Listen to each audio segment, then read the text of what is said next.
Thank you to the panelists for offering us such a rich knowledge of these effects. Now, before we jump in, I'd like to invite one of our Master of Public Policy students, Alexandra Nastase from Romania, who's worked in government, to put to us the burning question as seen from the Master of Public Policy. Alexandra. Thank you. Good morning. My name is Alexandra Nastase. I come from Romania, and I worked for the World Bank before coming here. So my question comes from the perspective of a person who's seen many good implemented reform, but also many failed reforms. And it seems that in spite of many very good technical solutions, such as delivery units, strategy units, performance-based or performance-informed budgeting, it seems that the political will is the one that actually makes the difference at the end of the day.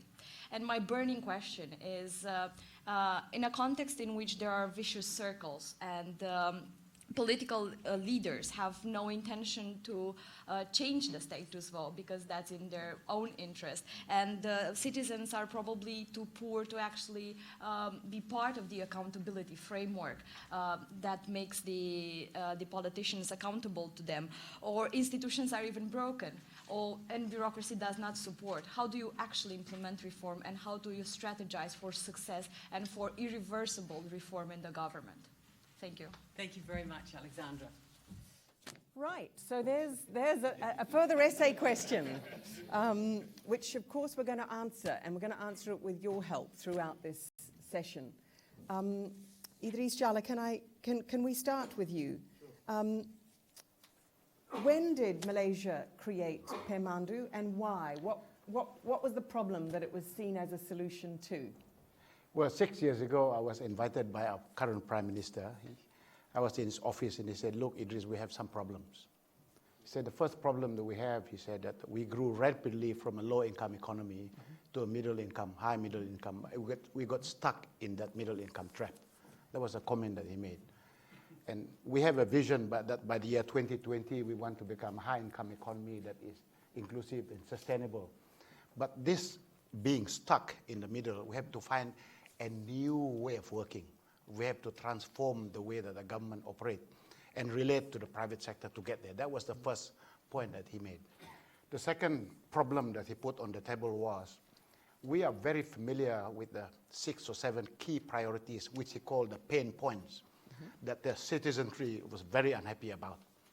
And so he said, look, for those areas, we got to find some radical breakthrough ways in which we'll deliver results the way that the public want them. And they were really in those areas of dealing with crime, corruption, rural infrastructure, urban public transport, low-income household, education, and cost of living. It was 6 plus 1. So really that was the problem that we had to resolve. We had many conversations in the cabinet, and so I joined as a cabinet minister at that time. And we had 5 cabinet workshops, and there were 2 things that came right out so loudly and clearly. And the first one is we concluded that our plans were good. They were quite good, actually. I mean, as many governments have, most governments, the plans look very beautiful. In fact, we cut and paste from one another. We just changed the name of the country and we put ours there. They look awfully similar. We learned from you guys here, from IMF, World Bank. The knowledge is all around. But the problem is how to implement it. So that is the key thing, as you mentioned earlier. The second one is that we got to find a new way in which we get people, leaders, to become transformational in their intervention. So on the one hand, if you figure out how you're going to get these things to happen, if the leaders don't behave in a way that's transformational, and I use the word carefully, in intervention, you will not get problems to be solved along the way. And so I will not want to spend too much time at the moment covering the details, and I hope to come back with them a little later as we discuss as a panel. And if you had to give the recipe for what's worked in Pemandu, what does that look like? 2 things. The first one is I believe that we call it the BFR methodology, big, fast, result methodology. There are 8 steps that one has to do. 1 in this 8-step methodology. We got to make sure that the leaders agree the priorities first. We don't move until the whole cabinet say these are the priorities and the rest are not priorities. Number 2, we need to get people in what we call labs. Get the best and the brightest folks in the government, plus the private sector, plus the NGOs, lock them in the room for 8 weeks full time to analyze the problems and come with solution. We call it the labs, like Hotel California. You can check out anytime you like, but you can never leave. For 8 weeks, you stay there. The third thing that we needed to do, then exhibit the recommendation to the whole public through an open day. Get the public to come out and say what they like, what they don't like. Fourth, publish the commitments for what we intend to deliver publicly to the public, exactly in excruciating detail. And the reason why that's important is to make the government completely pregnant. I mean, when you are pregnant, there's only one consequence: you got to deliver. So that's why we wanted them pregnant. And by the way, that document was the most difficult document to publish because no government wants to put detailed promises so precise because there's no place to hide. And fifth, when that's released, we then give targets to all the ministers individually, clearly to execute those. 6, get people to run and implement this monthly steering committee meeting, problem-solving meeting, weekly dashboard to see whether they're delivering it. 7, we make sure that there's an assessment every 6 months on the results, and then validate it with external auditor. In our cases, PwC audit the results, whether it's real or not real. And on 8, we then must publish in great detail the scores of the performance of every minister and put it in the public domain. If you come to the Pamandu website, you will know who is the highest performing minister, the lowest performing minister, what they have delivered, what they haven't delivered is there too. So it's very explicit. In fact, when I was relating the story to a senior minister in Singapore, he said, Idris, you guys are so transparent. You know, this fine balance between nudity, nakedness, and pornography. So he said it was so transparent in the way we were doing. So this, I think, is the 8th step. So that 8th step is what they call BFR methodology. The other thing that was needed, I returned, the second thing that's needed is leadership intervention. Along the entire chain, you need leaders to put pressure for stretch targets, impossible targets. And that's absolutely critical. Number 2, leaders must be prepared to get their hands dirty, walk the talk. And absolutely important. And number 3, leaders must be held accountable. And without accountability, and I mean it at the name level basis, when you say accountable, you cannot say my ministry, I am accountable. We have one minister that said, if I don't achieve the targets on improving, reducing the blackout in the particular state, which is a very tall target, he said if I don't achieve by the end of the year, he would resign. And he made a public commitment that he would resign. I actually told him, Peter, his name is Peter, I'm pretty sure by the end of the year you have no job. Because never in 10 years did we ever achieve a target like that. It was a 50% reduction in what is called system average interruption duration index. That means the reduction in the number of blackout that is experienced in that particular state. But, you know, he pulled everybody together to make sure that they achieve it because he knew that if he didn't achieve that, he was out of a job by December. Good news, he did keep his job. So let me ask you before I move to the audience and to our other panelists. The system you describe is one that we see in delivery units in other places where it's a terrific way to clarify the executive's outcomes. It's a terrific way to communicate the executive's outcomes. And it's a good executive dashboard. It tells you, sitting in the executive, what's happening. And I guess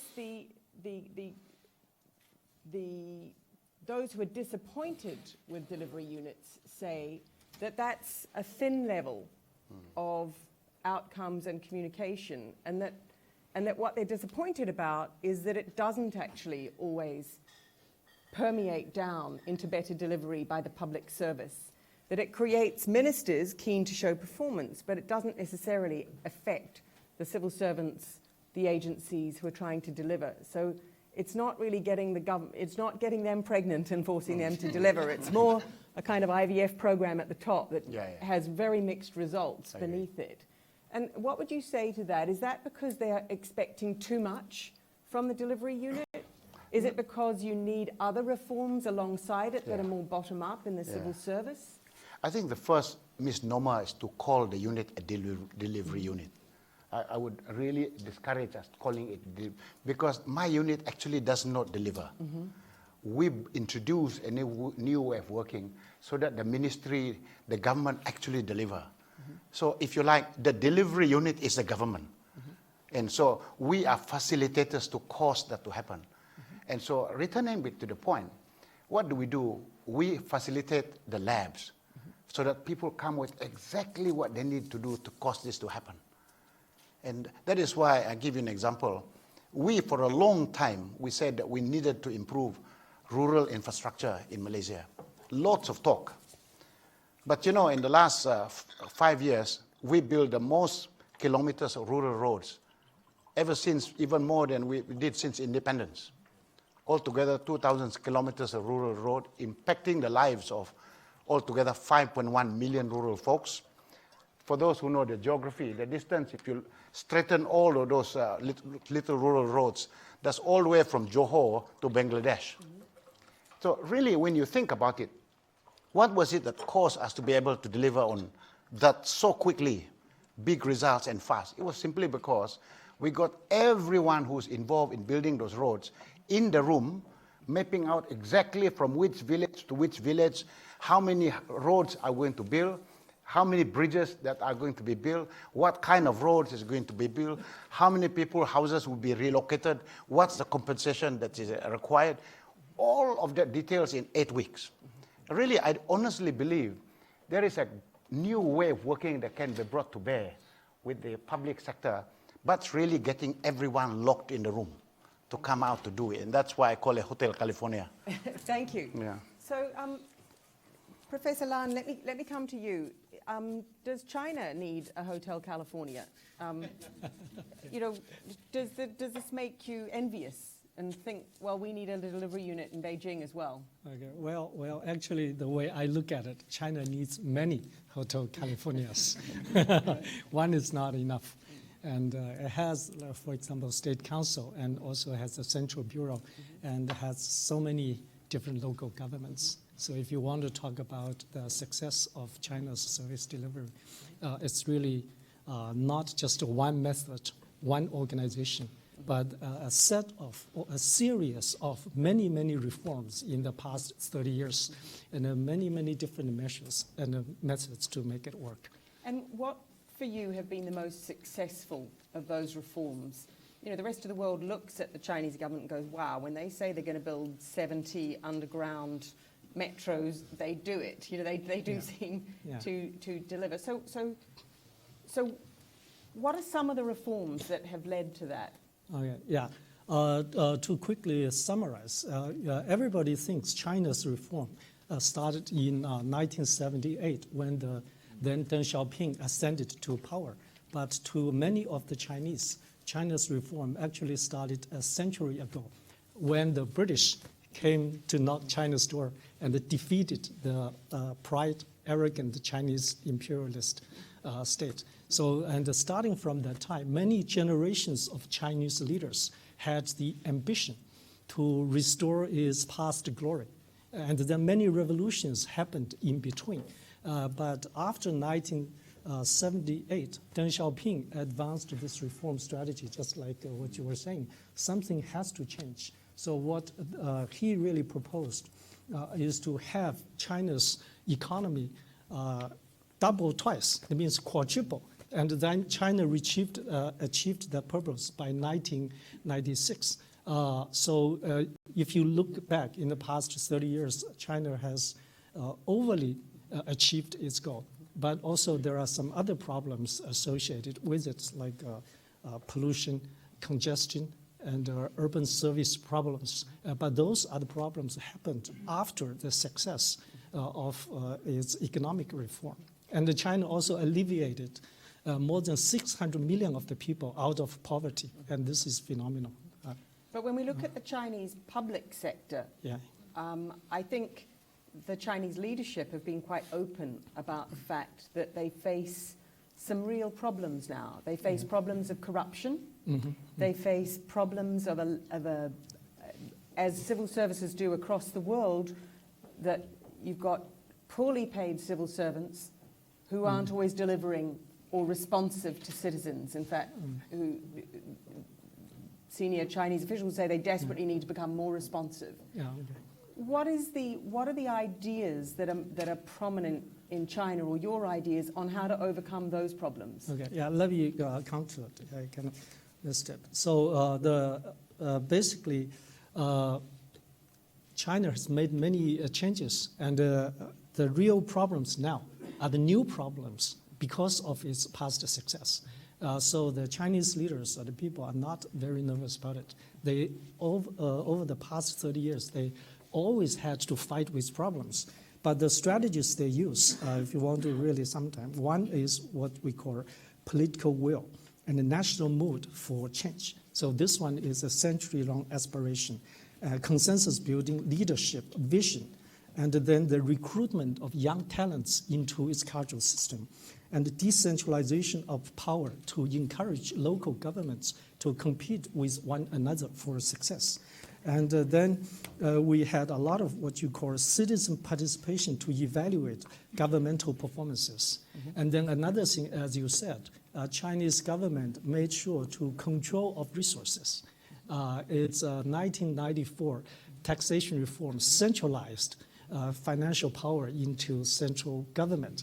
And also they allowed local governments to use other means like selling land to acquire resources. So the control of resources greatly enhanced the power of the bureaucracy to deliver services, and then also used technology. But the other side of it, as you were saying, and this one may also be the hotbed for many of those corruption behavior. So that's why our late leader, the newest generation of leader, the Xi administration, made anti-corruption is a prime objective in the administrative reform.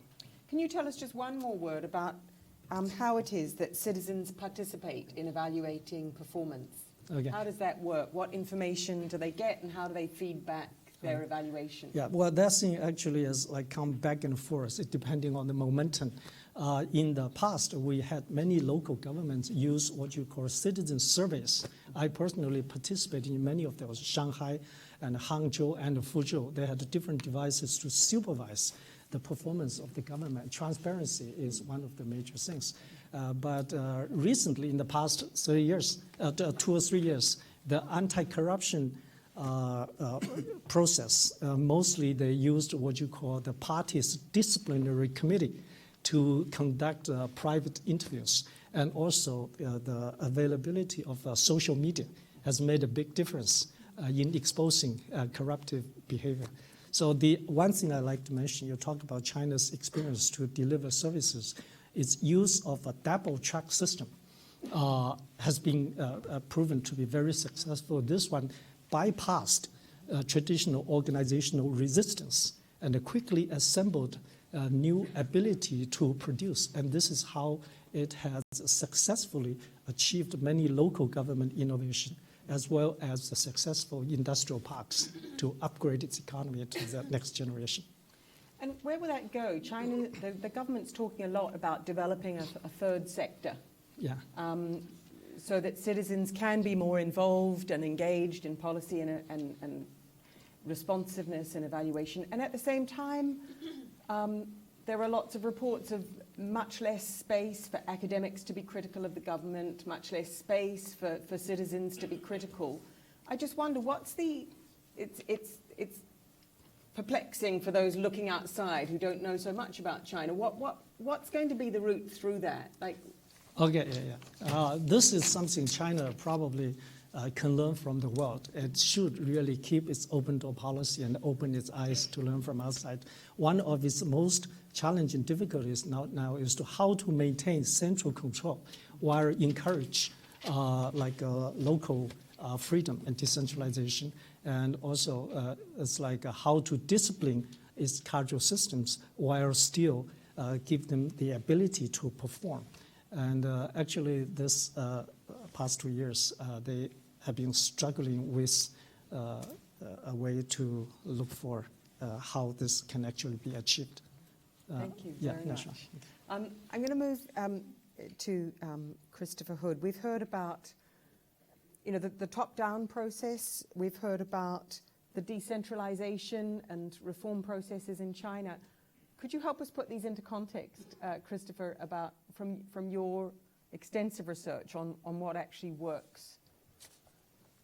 Well, can I just step back and look at it from a perspective of having thought about government reform and delivery for some decades? Some things haven't really changed. Some of the political fundamentals don't change. The question asked at the outset is quite correct.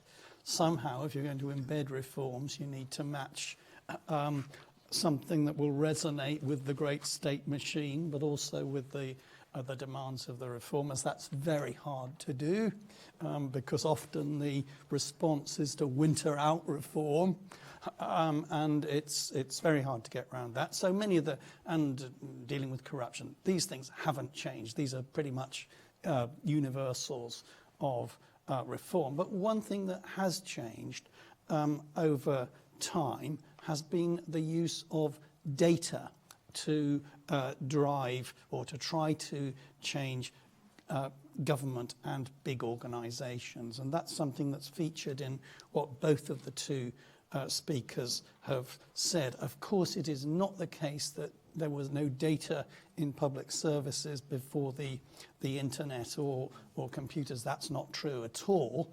But it is true that that's introduced a new era of data. And so I think that both of the two speakers that we've heard so far have been talking about how we use data to improve delivery in public services. We've already problematized the term delivery, and I'd like to problematize it as well.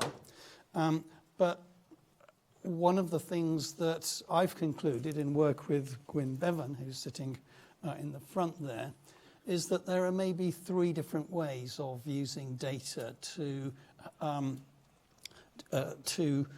improve the provision of public services. One is what the first speaker was talking about, and that's by using the data as targets. You want to reduce brownouts, you want to improve the climate, whatever it is you want to do. You start by measuring where you are, and you set goals for improvement. That can be a tremendously powerful force for changing societies and governments. That's what built the Soviet Union as an industrial power in the 1930s, at a time when the Western capitalist countries were in financial crisis, unemployment, stagnation. It's what built the British war economy in World War II, which was modelled on the Soviet Union. It can be tremendously powerful, but there are also quite big downsides to it, and we can come to that as well. Some people argue that the target system destroyed the Soviet Union as well as building it. Some decades later, in the 70s and 80s. A second way to use data to improve performance of public services, not explicitly mentioned by either of the speakers so far, but which I think I'd like to put on the table, is rankings. Rank nations, rank providers, put providers into measured league tables. Anyone as ancient as I am has had 30 years of experience of research rankings in British universities. They started in 1986. And anyone who's lived through that period cannot but be aware of how that has transformed the management of research in universities. And this too can be a really, really powerful force in changing performance.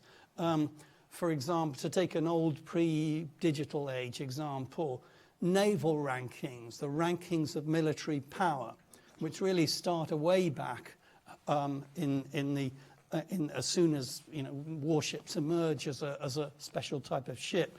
Then you can start counting how many ships you've got with how many guns.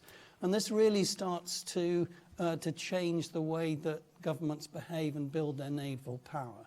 You can say that the emergence of the United States as an independent country, independent of Britain, was because the British lost the Battle of the Chesapeake in naval battle in 1781, and that was because the Bourbon kings had paid attention to the naval rankings and built so many first-rate ships that they were able to defeat the British Navy, and that was what directly led to the British surrender at Yorktown. So rankings can be tremendously powerful. We can give more modern examples as well. And then a third one, which gets less press, but I think needs to be put on the table too, is what we call it intelligence. And this is where I'd like to come back to the point of problematizing what we mean by delivery. So delivery is all very fine if you know exactly what you want. But sometimes the problem is exactly to diagnose what's wrong, what's going wrong. And one way to use data is to look for patterns to try to figure out what those patterns mean and how you can improve them. This is what built Japan as an industrial power after World War II, through the quality circles and total quality management approach. Workplace units looking at data at production in an attempt to develop continuous improvement. Neither rankings nor targets. And again, we find some really interesting examples of this.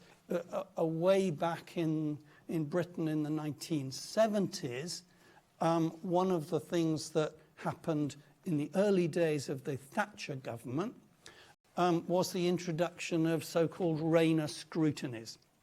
And this was a reaction against the style of reform that had come in the earlier part of that decade, which was, big committees or commissions, big white papers, large thoughts. Instead, what this did was to launch a number of departmental level inquiries by relatively junior civil servants to look at data and figure out what was wrong and how things could be improved. What embedded that, and this was something that was, I think, unique to the Thatcher government, was not applied in any of the countries that copied and pasted this particular reform, was that those junior civil servants had the chance to present their results directly to cabinet. Now, intelligence too can be a really powerful force, but I think the challenge for us all today, and particularly for you leaders of tomorrow in the Blavatnik School, is to figure out when each of these types of applications of using data to improve public services can be effective and when it isn't. Christopher, can I pick up your point about the Thatcher period getting junior civil servants to come up with new ideas to look at the data and then have the opportunity to present them to Cabinet? Because quite a lot of our discussion has been top down, and Peter Ho also mentioned, I don't know if Peter's here this morning yet, but yesterday, his reforms in Singapore in the public service, getting very junior officials to think about what kinds of changes would improve performance, and therefore altering and making more positive their view of change. Because these more bottom-up things seem to strike me as important complements to top-down reforms. But did it work? What would you say from your study of the British civil service? What was the impact of that effort? Well, I think it was a rare example of learning in government. Rare in the sense that for just about the only time in the best part of a century, a government that, a bunch of ministers who'd been involved in a government that had comprehensively failed in practically everything it tried to do, namely the Heath Conservative government of the early 1970s, found themselves back in government after only 5 years out of government. So they had strong memories of how to use the executive machine. They had seared into their political experience what had not worked, and so therefore they weren't in the position of the kind of government that comes in never having had any experience of dealing with the bureaucracy. They knew about that. They knew what didn't work. They had access to some key figures, particularly Lord Rayner, as he later became Peter Rayner, a business executive who'd run the Defence Procurement Executive in the early 70s. And so they developed what they described as a kind of nuclear reaction type approach, a series of sort of small initiatives that were intended to sort of build up into a managerial transformation. And how did the senior civil servants respond? I mean, it's quite a hierarchical civil service. It certainly was then. These junior officials going and presenting subversive ideas direct to cabinet. I can't imagine they were thrilled. No, absolutely not. But again, if you look, and this is the reason why Australia and the other countries that copied and pasted the Rayner idea didn't do that, and that's probably why it was those approaches were less effective in the countries that said they were that they were following. No, of course not. There was a lot of issues like that. But remember, well, perhaps you don't remember. You have to be at a certain age to remember. But the Thatcher government did have a somewhat antagonistic relationship with the senior civil servant. Great. Well, to you, we've got people from the British Civil Service here. I'm sure they've got reflections on this. Equally from Malaysia and Malaysia's civil service, and also from China and the China's public administration. So, and then all others that want to learn from this. So let's now come to questions. So, Gwyn. I'd like to follow on from what Christopher's, talking about Gwyn Bevan, visiting professor here. It's Christopher's point about it's a contingency question in improving public performance as to what systems work under particular circumstances. I'd just like Christopher to reflect on and others on the paradox of the delivery unit here, which was so successful, but then lost popularity, as your research showed, where targets became increasingly unpopular. And Sir Julian Legrand has said to me about Tony Blair saying to him, we've got to stop flogging public services. Can you give me an alternative? And Julian recommended quasi-markets, and then says that Sir Gus O'Donnell, the Cabinet Secretary, was puzzled at the time because having discovered something that worked, they're about to abandon it. So there's this paradox of it having become unpopular here. And at the moment in the English National Health Service, which is a continued laboratory for reforms of public services, having realised that quasi-markets don't work, they're actually not going back to targets but to devolution with local government and health services, hoping that'll lead to integration. And yet the delivery unit idea has spread throughout the world, into Malaysia and other countries. So I think this is an interesting paradox. Chris, did you have a reply on that? Why? Well, I wanted to, if I had delivered a more extended version of my remarks, I'd have reflected on the point that I think our opening question invited us to think about. How do you embed these things? And to embed them, you've got to somehow line up the political incentives with the incentives within the great bureaucracy. And that's quite difficult. In principle, the target type system that we've had described has got quite a lot of politician appeal, because it can play into bragging rights for politicians. We delivered. We reduced the brownouts. We improved the climate quality or whatever. In principle, that does line up those two things. And indeed, that was the whole reason, the political reason, why the Blair government went into all that in its second term. Again, you've got to be a certain age to remember that, but I know we both are. It was the point at which the Blair government moved from its sort of Bambi phase, when it had wonderful objectives and caring, sharing and all that. The voters re-elected them on the basis of that. But then the second term was supposed to be the delivery term. That was the term in which public services were supposed to be improved. So there was a strong political incentive to show the voters that the very big increase in public spending from the taxpayers had not been wasted and had produced results. So I think there are strong political incentives, as we saw in the Malaysian discussion. The problem in the British case was that the way the politics played out, negativity bias, which tends to be pervasive in politics and the media everywhere, focused on the problem cases, the areas where targets were being fiddled, where corners had been cut. We've got a story about that in the news today, I gather, about the healthcare system, and that's what the media leap on. It's what the voters leap on, and what Tony Blair had not reckoned on, as Jacques Chirac didn't reckon on when he called his referendum on the EU constitution. What was it, 10 years ago? Was the force of negativity bias. But is there, also in that question, is there a natural sort of half-life to a delivery unit?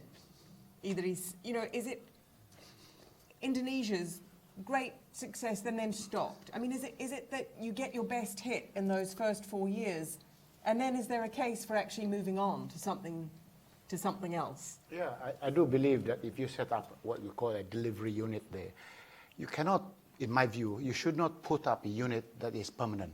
Mm-hmm. It must be a unit that is designing itself to be out of a job. Mm-hmm.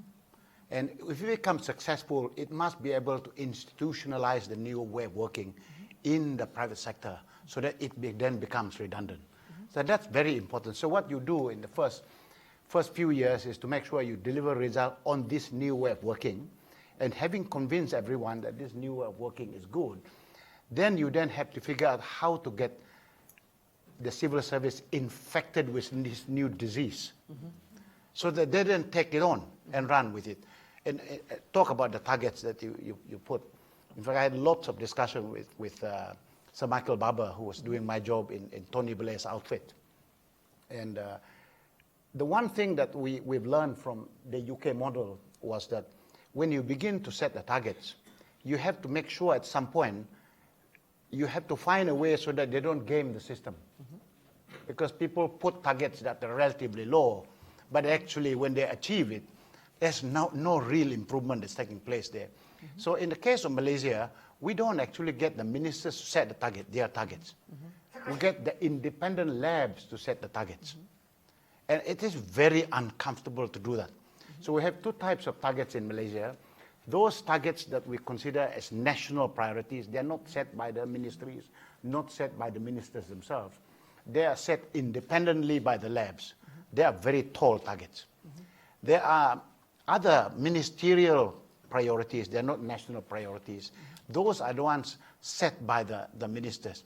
And almost always, mm-hmm. they are being gamed. Right. And so I think when you talk about targets, if you want to transform the civil service, you must begin by setting really stretch and Olympics targets. And so that the only way to achieve those targets is to transform the way you do it. Then I think it's meaningful.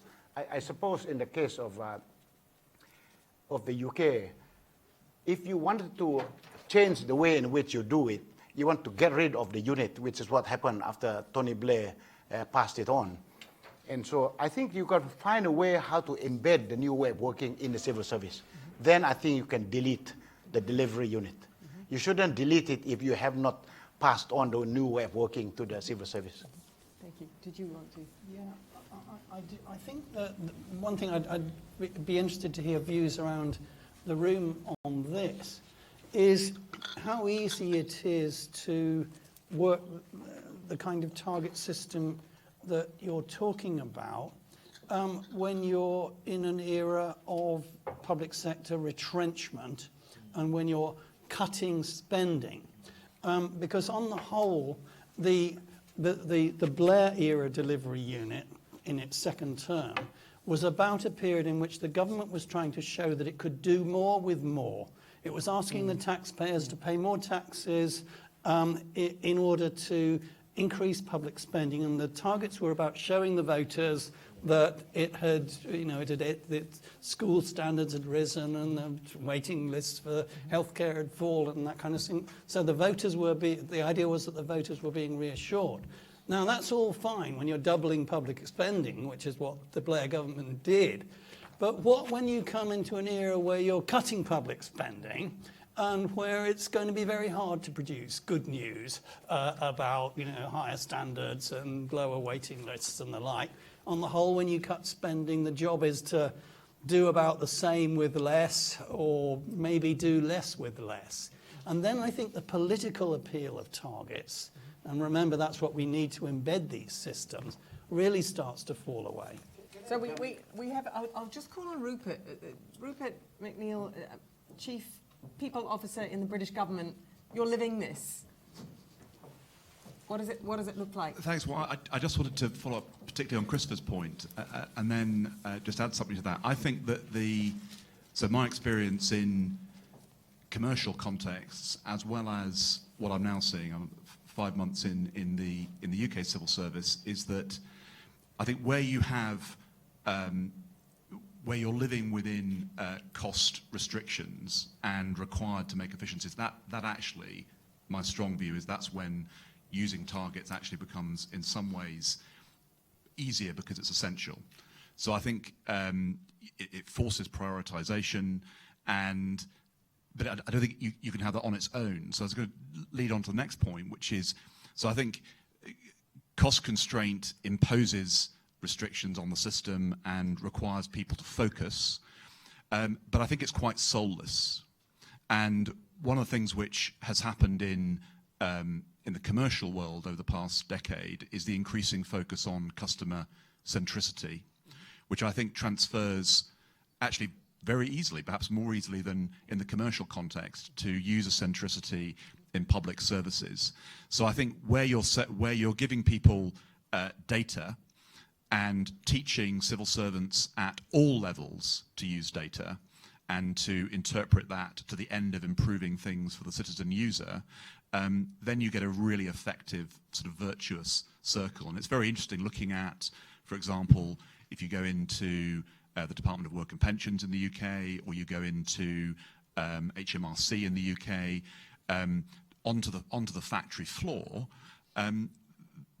the level of attention to the user is actually very high in terms of process redesign and other things. So I'd be very interested to know what the panelists think about that relationship, and particularly the relationship with the using the citizen user, if you like, as a rallying point, that the reason we're doing this stuff culturally is to improve the outcome for the citizen.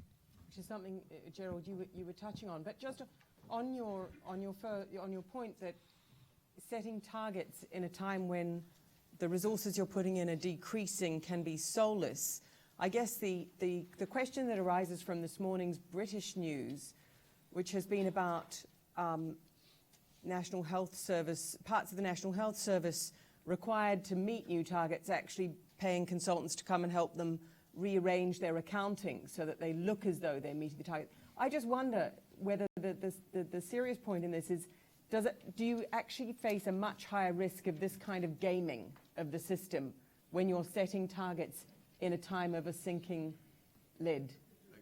Yeah. Follow that, because I think that's the important cultural point that you need, and this is something which the banking sector has experienced over the past 20 years. If you set targets, let's take the example of sales targets and commission-based targets, but you don't imbue in the people who have those targets a strong sense of the customer, why they're doing things, then I think you do create a moral hazard. Yep. And that's why in any target setting environment, people need to know that those targets are a means to an end, and they have to be very clear what the end is. And I think that's particularly true and easier in the public sector. Thank you. Idris, you had a comeback on this. I wanted to just comment on the 2 points, related points. How do you deal with this question of when you have to bring in an austerity drive to cut your costs, at the same time you intend to grow the economy and get more money for the government? That's exactly what we had in Malaysia. 6 years ago, we had a fiscal deficit of 6.6% of our GDP. And we set out for the next 5 years to bring that down to 3%. So it was a tough call. At the same time, we said we needed to grow annually at 5% per annum. So it's very tough. We wanted to have the cake and eat it too. So we concluded in the various labs that we were running, there's only 3 things that we could do to achieve both of that at the same time. One was we needed to shift away from the government being the big spender to grow the economy. 60% of all the investment came from the public sector before. We had to reverse that and make it 60-40. That the private sector must become the engine for growth. And that's why we brought the private sector in the labs. We really set them for 8 weeks and said, look, what are you exactly going to do in oil and gas, in tourism, in etc. That was how we came out with the plan. That's one. The second thing that we did was we looked at the areas where we were subsidizing the public. Fuel subsidy, electricity subsidy. We subsidize sugar as well.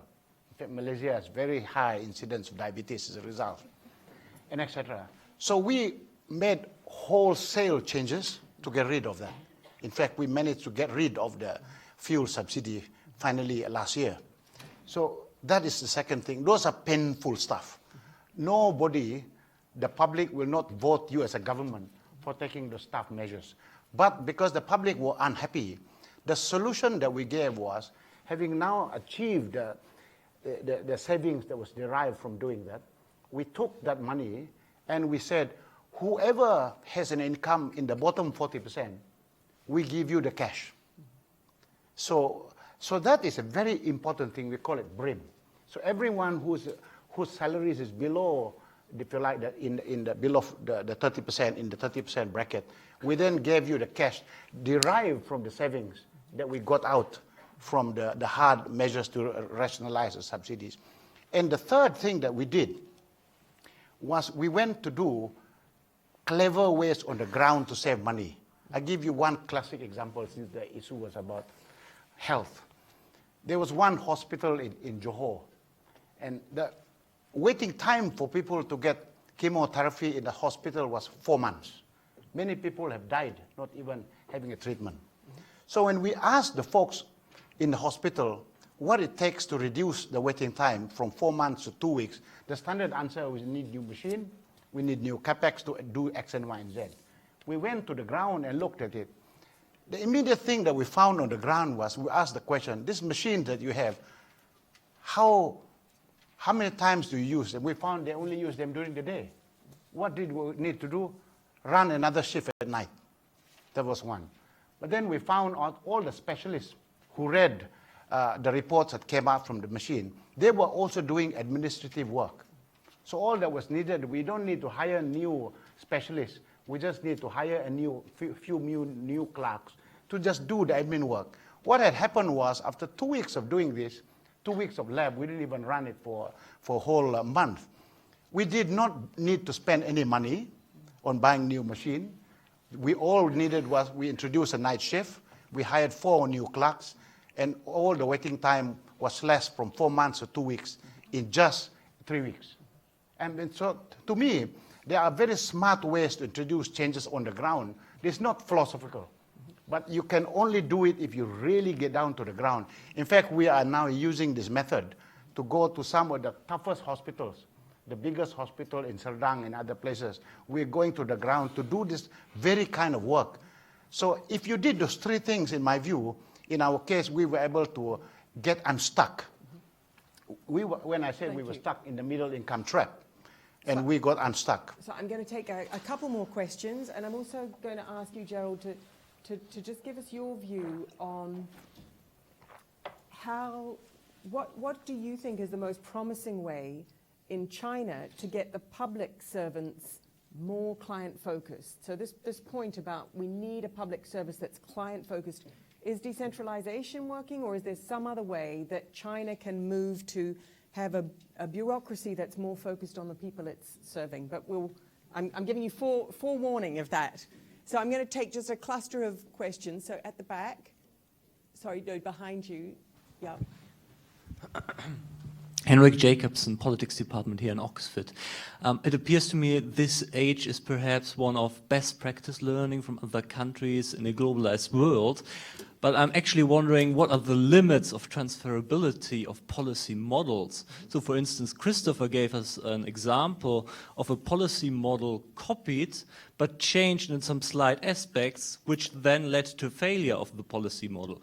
On the other hand, there are examples where identically copied policy examples actually led to a failure, such as in Japan in the early 2000s, where they actually copied British-style performance measurement, which actually led to an increase of suicide rates by quite some factors in that public service. And so therefore I'm just asking, what are the limits perhaps of learning from other countries, and how do we know when we can learn? Yep, and I know we've got some senior McKinsey's folk in the room who you might catch at coffee time to ask them also about what their views of the transferability of some solutions. Boo Rothstein, you had a question? Yeah, my name is Bo Rothstein. I work here at the Blavatnik School. I have a question for Dr. Land. According to the leading scholars in development theory, they are institutionalists, and they are convinced that in order to grow and prosper, countries need a specific type of public administration, basically known as the Weberian model, a neutral, non-political, rule-bound, meritocratically recruited civil service. Now, the theory works beautifully for most countries, but absolutely not for China. China doesn't have this type of civil service. It's a very different type. But China has lifted more people out of poverty and increased population health phenomenally. The leading scholars, they have no explanation for this. I'm thinking of Daron Acemoglu and Jim Robinson. They say, China must break. So what are the leading institutional scholars missing? What type of organizational animal is actually the Chinese public administration? Great. So I'm going to ask each of the panelists to leave you with their most powerful takeaway to take back to your studies and jobs after this conference. Okay. Let me start with Professor Lan. Yeah, well, I thought your question is well asked. China has one looks like a big Leviathan looking from outside, but actually it has a very competitive bureaucracy within. When you are talking about like how to mobilize local governments to provide services, actually there's not one China model. For example, the one you were talking about, like there are sunset programs. I went to this President Xi, where he was a governor before. And in this particular place, you had a few of like a party disciplinary officials, highly charged with the mission to ensure integral and highly efficient public service. So what they did is day and nights, they scout around their offices to see who is not performing and single them out, either to give them a promotion or a demotion. And then you go to other places like Shanghai and Hangzhou, those people are more better economically well-developed and well-educated, more open towards the outside. They use a citizen evaluation on annual basis 4 times a year, and they use this to come back to their city council to determine which units have been performing and doing a good job. And then you have other places they use university performance measurements units to analyze their performances. So there's not just one China, there are many different Chinas. As you can see, reform, that's why it's a permanent theme. because one model is not going to last. I saw the leaders, they did a wonderful job in the Fujian area, but 10 years afterwards, she got promoted. Now she looks big, well, it's like very well built and relaxed. And I know her organization died, and something else needs to happen. So there are many things like this. But if you want to talk about development theory, sometimes we talk about like a technical assistance, neutrality. China has one party, but there are different, for example, visions and opinions within the party. So actually, party leaders compete. So we do have a bureaucracy which is regarded to be neutral. So they do. It takes a few years for them to really replace the entire system. So when China encourages those local governments to compete with one another, they do set their target. Sometimes those targets are too singular. So this is now what they are struggling with, trying to come up with a multi-dimensional performance indicators to measure their performance. In the past, it was GDP and growth. But the mentality has been changing because the older Chinese wisdom is to build a life for the people. So that has been for a long time, but through an active organizational learning. Because many local governments, as you can see, their officials are traveling around the world. They are picking things up on their own. I trained a lot of those. So now their slogan is to allow the people to build a life for themselves. So if you are able to come up with the rules, regulations, and the protocols, and then you can basically be hands-off. And how do, just a last question to you, but given that some provinces in China are doing well and succeeding and others not, what's the mechanism to learn from one to the other? What's the policy transfer mechanism to learn from success and to replicate it? Sometimes I think it's a mistake to say you try to replicate the reasons of success in other states, because they have a different natural endowments, different human resources and financial capacities. But China has been engaged in massive cultural training. So, for example, in Beijing, we receive young leaders from around the country to give them training. And then the well-developed Shanghai and Zhejiang are taking cadres from Tibet, Xinjiang, and Gansu, those remote areas here for training. They have their partnership.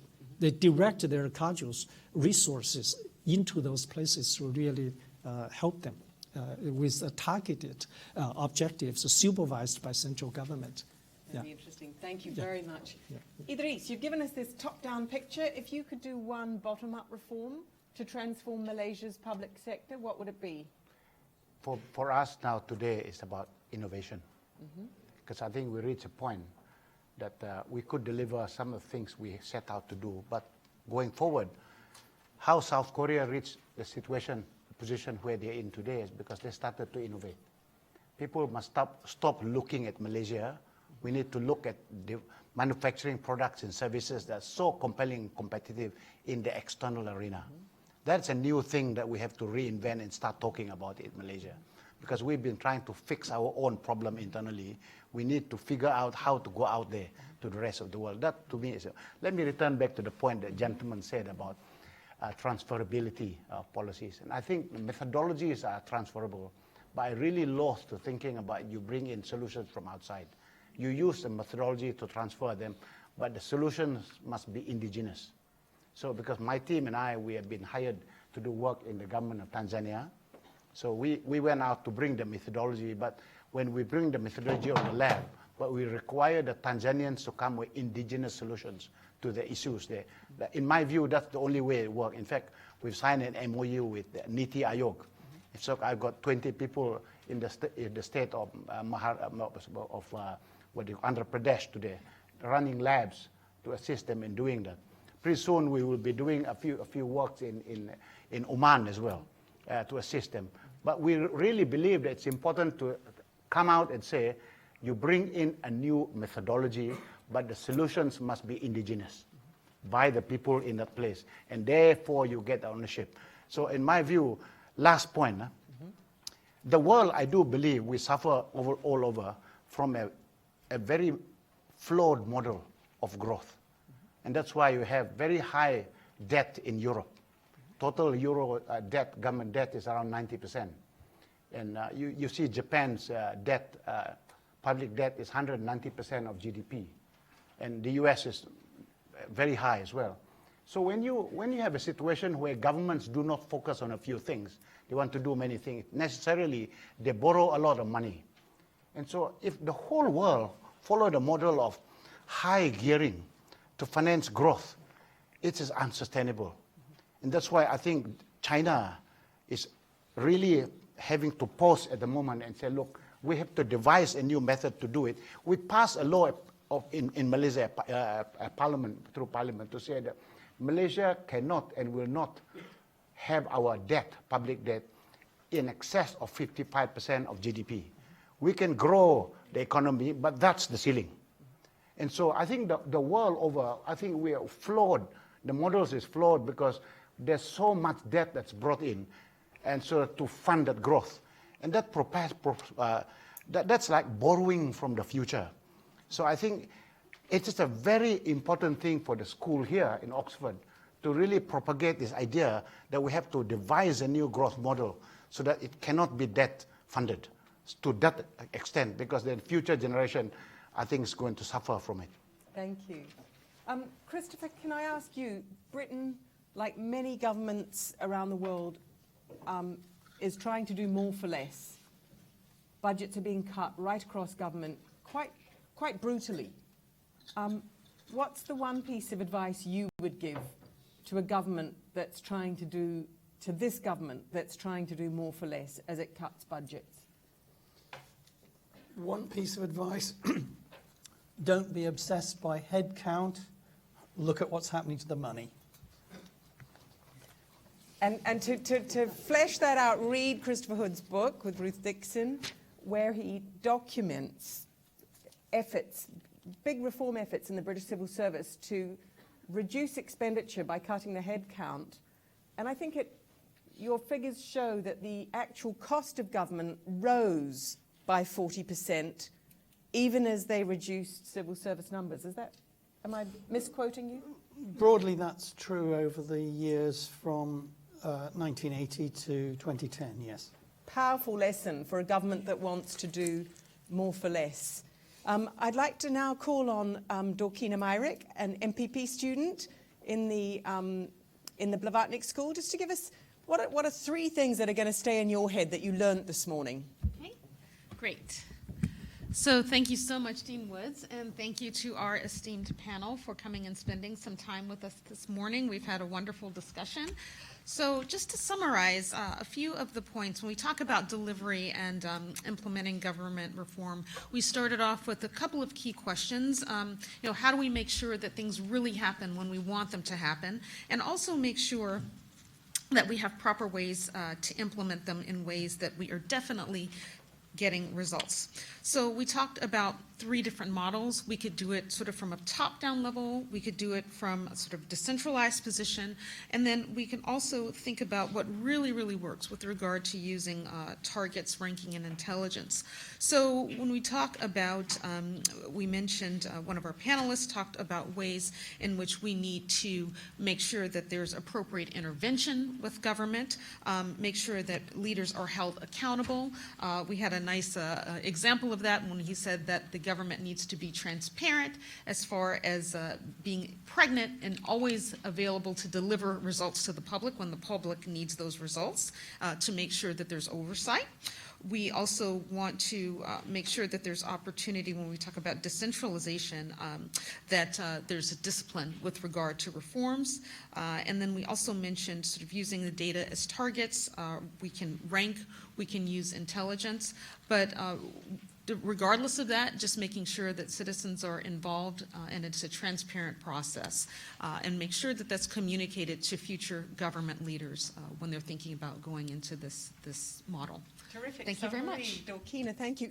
Just one last thing. Yes. What did you hear that surprised you this morning? what did I hear that surprised me? Very interesting. So I think I was surprised a bit about the amount of commonality. When we think about sort of different cultures, when we talk about ways that people are doing government in different areas, it seems like there were a lot of commonalities.